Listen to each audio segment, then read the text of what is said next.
In this episode, a hunting expedition goes disastrously wrong.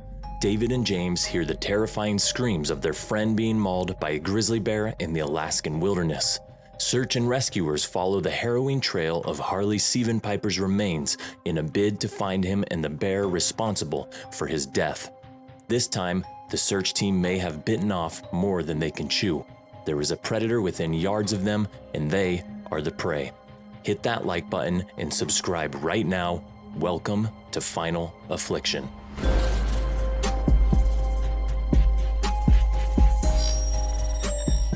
November 4th, 1988. Three friends decide to go hunting on Baranof Island. This island is one of a few in the Alaskan Alexander archipelago that borders Canada. It is a wildlife haven. Humpback whales, dolphins, otters, and porpoises frequent the icy waters.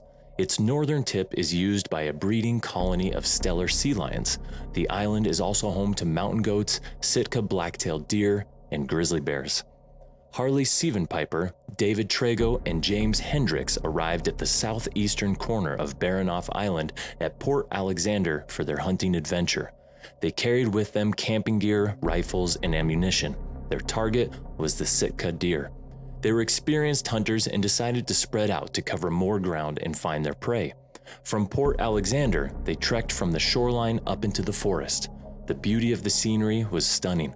The skies were overcast and gray. A damp drizzle filled the air.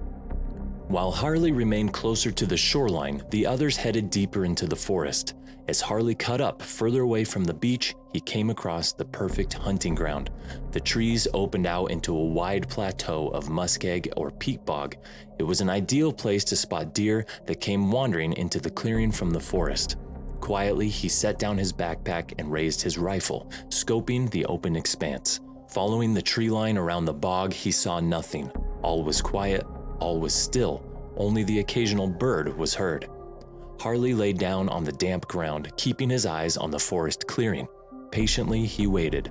Lying there, he lifted his deer collar to his mouth and blew. It mimicked the sound of a distressed fawn.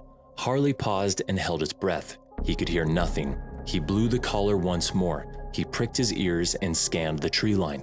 The thrill of the wait was building. Any minute now, a deer could emerge into view. Any minute now, he could have his shot. As he lay there calling, listening, anticipating, he suddenly heard something. He looked to his left to see an enormous brown bear charging at him. There was no warning, there was no time to react. This wasn't a mock charge, the bear was onto him. Harley managed to let out a loud cry as the bear smashed into him, sending his rifle flying into the muskeg. The bear sunk its teeth into Harley's neck. It dug its claws into his shoulders, pinning him to the ground. Harley could hardly breathe. The sheer weight from the bear crushed his bones. The bear's jowls were dripping. Its breath was warm and wet, only inches from his own face. Harley let out an ear-piercing scream as the bear tore flesh from bone. The 700-pound grizzly bear attacked Harley so ferociously that his attempts to fight back were in vain. With the wind knocked from his lungs, the heavy weight of the animal pinning him into the cold, wet peatland, and such vicious bites and slashes, Harley only managed to scream out again and again, a blood-curdling scream that his two friends heard echoing through the forest. Harley was dead within minutes. Hearing their friends' distressed cries, David and James came running. They jumped over logs and dived under branches, calling out Harley's name. They ran as fast as they could, clutching their rifles and tearing through the undergrowth. When they got to the forest clearing, they could see nothing. They could hear nothing, not a cry or a scream, not a growl or a grunt.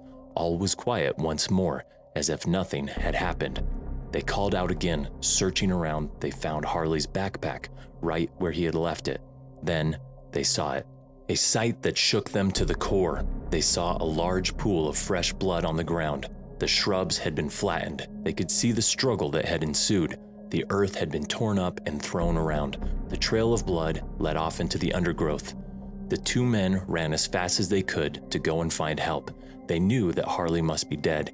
They knew that he must have been taken by a bear, and they knew that the same bear was still out there. Sprinting through the rugged terrain, they made it back to Port Alexander.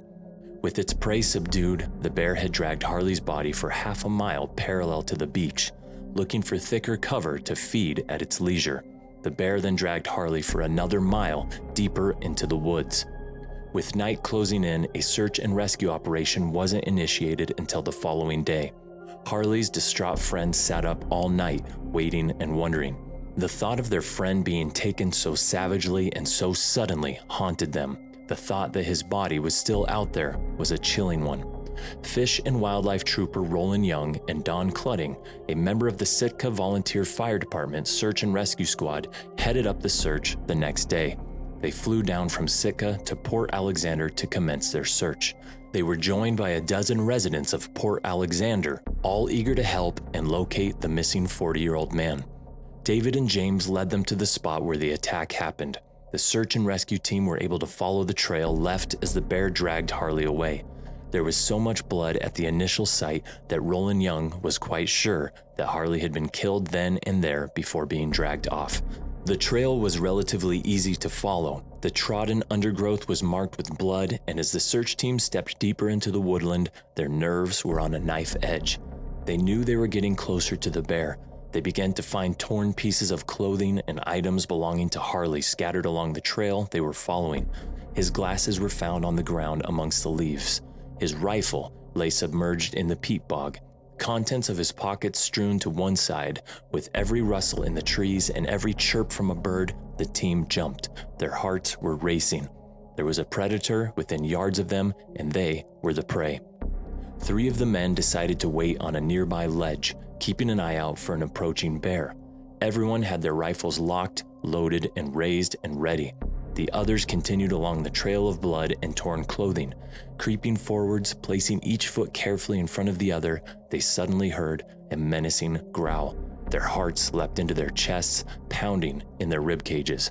Peering through the thick tree cover, they could just see the head of a grizzly standing over its kill. It was staring right at the 3 men on the ledge and went charging towards them. The others who had approached it from amongst the trees felt the bear rush past them. Its feet thundered on the damp ground. Its tremendous speed and power forced bushes and branches to the earth. They aimed their guns and shot the bear. The first shots hit the bear directly in the ribs, but the great animal didn't even flinch. It continued to bound towards the 3 horrified men. With nowhere to go, they were trapped. Another 2 shot fired.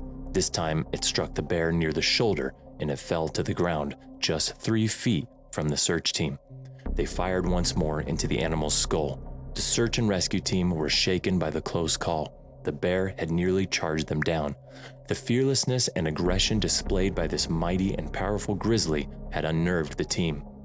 Then came the devastating and harrowing job of moving Harley's remains from where they lay. He had been mostly devoured by the bear. It seems it had been a predatory attack rather than one of territorial dominance. Mock charges are common when territory has been encroached upon. If a bear does follow through with an attack, it often walks away after the initial attack if it considers you are no longer a threat. In the case of Harley, this had been the first fatal bear encounter in Southeast Alaska for more than a decade. On average, deadly bear attacks occur once every 3 or 4 years in Alaska. Between 2000 and 2017, there were 66 bear attacks in Alaska. Sadly, 10 of these proved fatal. But everyone knows that when you enter bear country, you do so at your own risk. This time, the hunter became the hunted, and sadly, met his terrifying final affliction.